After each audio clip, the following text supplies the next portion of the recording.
Sa aking paglalakbay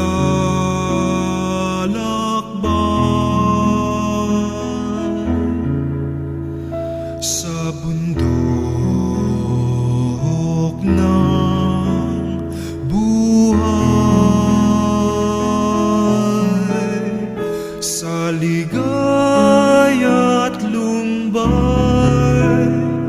maging talang gabay.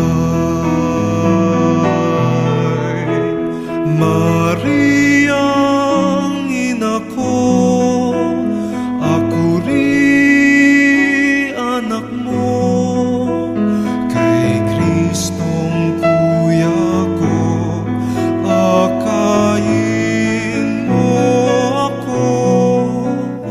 Kay Kristong kuya ko, akayin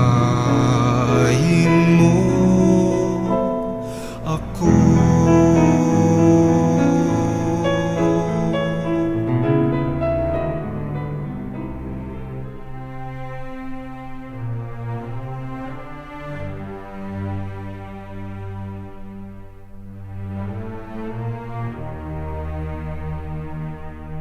Apo Maria, mitmuking grasya ang Ginoo ka.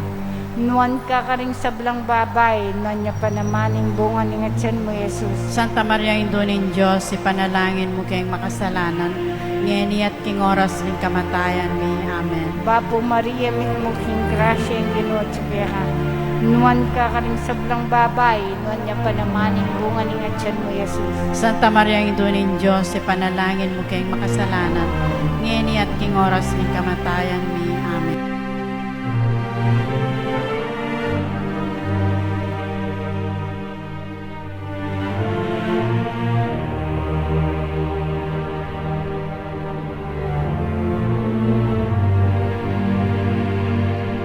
Pagmasusyan tayo po ing kadong misteryo ning tula, ing pamandalo na ning Mabirhen Maria king pinsan ng Elizabeth.